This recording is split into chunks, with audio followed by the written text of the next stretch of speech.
Hello student, welcome to our YouTube channel सनरा advance education. आज हम पढ़ने जा रहे हैं क्लास 8 की हिंदी की पाठ्य पुस्तक वसंत का लेसन 4 और लेसन 4 का नाम है दीवानों की हस्ती। इस लेसन में एक कविता दी गई है जो कि भगवती चरण वर्मा जी द्वारा लिखी गई है। ये हिंदी जगत में बहुत बड़े कवि हुए हैं। उनमें से इनकी कविताओं में से एक कविता है दीवानों की हस्ती। इस कविता में कवि ने जो दीवाने लोग होते हैं, मस्त मौला लोग होते हैं, उनको दिखाया गया है कि वो किस प्रकार से अपना जीवन व्यतीत करते हैं। लोगों को वो किस प्रकार से अपने जो प्यार है, स्वच्छंद प्यार है लोगों पर, वो किस प्रकार से अपना प्यार लुटाते हैं। जहाँ वो जाते हैं वहाँ पर खुशियाँ छा जाती हैं और जैसे ही वो उस जगह से चले जाते हैं तो लोग उनके जाने का अफसोस मनाते हैं, गम मनाते हैं, दुख मनाते हैं। स्वच्छंद प्यार अपना वो दुनिया पर लुटाते हैं, दुनिया को कुछ देकर जाते हैं, दुनिया का कुछ लेकर जाते हैं। आइए पढ़ते हैं कविता को। हम दीवानों की क्या हस्ती, आज यहाँ कल वहाँ चले, मस्ती का आलम साथ चला, हम धूल उड़ाते जहाँ चले। तो जो दीवाने कहा गया है यहाँ पर, वो मस्त मौला लोगों को कहा गया है।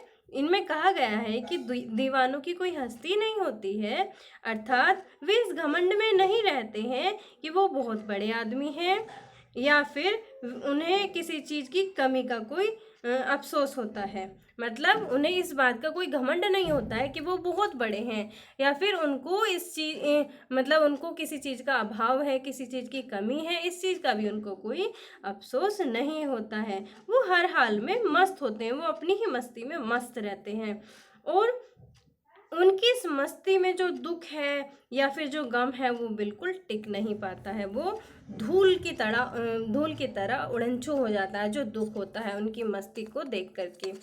तो इन पंक्तियों में जो कहा गया है वो कहा गया है कि जो दीवाने लोग होते हैं वो बिल्कुल मस्त होते हैं, उनको बड़े होने का या फिर छोटे होने का कोई भी घमंड नहीं होता है या कोई अफसोस नहीं होता है। आइए पढ़ते हैं कविता की अगली पंक्तियाँ। आए बनकर उल्लास अभी, आंसू बनकर बह चले अभी, सब कहते रह गए अरे तुम कैसे आए कहाँ चले। तो इन पंक्तियों में कहा गया है जो दीवाने या फिर मस्तानी लोग होते हैं वो जहाँ भी जाते हैं वहाँ का जो माहौल होता है वो खुशियों तथा उल्लास से भर जाता है। चारों तरफ खुशियाँ ही खुशियाँ छा जाती हैं। परंतु जैसे ही वो लोग वहाँ से चले जाते हैं, मतलब जाने को होते हैं या फिर चले जाते हैं, तो लोगों को उनके जाने का अफसोस होता है। लोग वहाँ के जो लोग होते हैं वो दुख जाहिर करते हैं, दुख मनाते हैं, उनको बहुत अफसोस होता है उनके जाने का और लोगों को उनके जाने का पता तक नहीं चलता है। जो लोग हैं वो केवल अफसोस ही मनाते रह जाते हैं। अर्थात ऐसे लोगों का एक जगह पर टिक कर रहना स्वभाव नहीं है, वो घूमते रहते हैं, एक जगह वो नहीं टिकते हैं, उनको घूमना फिरना पसंद होता है। अगली पंक्तियां पढ़ते हैं। किस ओर चले यह मत पूछो, चलना है बस इसलिए चले, जग से उसका कुछ लिए चले, जग को अपना कुछ दिए चले। तो इस पंक्तियों में कहा गया है, जो कवि हैं वो कहते हैं कि जो दीवाने लोग हैं उनसे ये मत पूछो कि वो कहाँ चले, उनको चलना है बस इसलिए चले। उनका जो काम है वो चलते रहना है, एक जगह पर रुकना नहीं है। उनका काम केवल चलते रहना, उनको चलना पसंद है, वो चलते ही रहते हैं। उनसे लोगों से वो कहते हैं कि लोगों मतलब संसार के लोगों से कहते हैं कि आप उनसे ये मत पूछो कि आप किस लिए चले और कहाँ चले, जग से उनका कुछ लिए चले, जग को अपना कुछ दिए चले।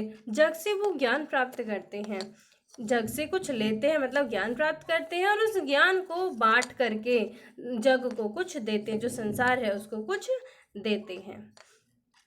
आइए पढ़ते हैं कविता की अगली पंक्तियाँ। दो बात कही दो बात सुनी, कुछ हंसे फिर कुछ रोए, छक्कर सुख दुख के घूंटों को हम एक भाव से पिए चले। तो इन पंक्तियों में जो कवि है उन्होंने कहा है वो जहाँ भी जाते हैं वो लोगों से बात करते हैं, उनकी जो उनसे खूब मिलते जुलते हैं, उनके साथ सुख और दुख को बांटते हैं। उनके सुख और दुख दोनों मतलब उनके लिए जो दीवाने लोग हैं सुख और दुख दोनों एक समान हैं, दोनों एक समान भावनाएं हैं, इसलिए वो दोनों ही परिस्थितियों में शांत रहते हैं। आइए पढ़ते हैं कविता की अगली पंक्तियाँ। हम भिखमंगों की दुनिया में स्वच्छंद लुटाकर प्यार चले, हम एक निशानी सी उर पर ये ले सफलता का भार चले। इसमें कविता ने जो दुनिया है उसको भिखमंगे मतलब स्वार्थी बताया है। जो दुनिया है, दुनिया के लोग हैं, वो केवल लेना जानते हैं, बहुत स्वार्थी हैं, सबसे कुछ ना कुछ मांगते रहते हैं। तो जो कवि है वो इसमें कहते हैं कि ये जो दुनिया है ये बड़ी स्वार्थी है। यहाँ के जो लोग हैं उनमें स्वार्थ भरा हुआ है, स्वार्थ के वो इतने अंधे हैं कि सबसे कुछ ना कुछ मांगते रहते हैं, अर्थात वे केवल लेना जानते हैं। परंतु जो दीवाने होते हैं वे स्वार्थी नहीं होते हैं। जो दीवाने लोग होते हैं वो स्वार्थी नहीं होते हैं, वो बिना किसी शर्त के अपना अनमोल प्यार दुनिया पर लुटाते रहते हैं और इसमें इसको ही वो दुनिया का सबसे खूबसूरत एहसास समझते हैं।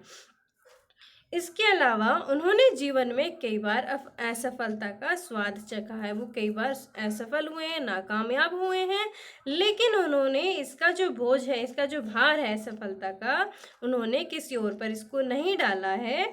स्वार्थी दुनिया को भरपूर प्यार दिया है तथा उन्होंने नाकामयाबी का जो भार है वो खुद ही उठाया है।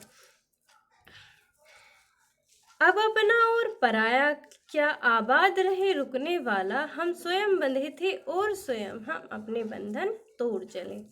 जो कवि हैं वो इन पंक्तियों में कहते हैं कि जो दुनिया है, दुनिया में कोई भी अपना या पराया नहीं है और जो लोग एक मंजिल पाकर वहीं ठहर जाना चाहते हैं वे उन्हें आबाद रहने का आशीर्वाद देते हैं कि आप खुश रहो। जो एक मतलब कामयाबी पाकर के एक जगह रुक जाते हैं उनको कहते हैं कि आप खुश रहो, आबाद रहो।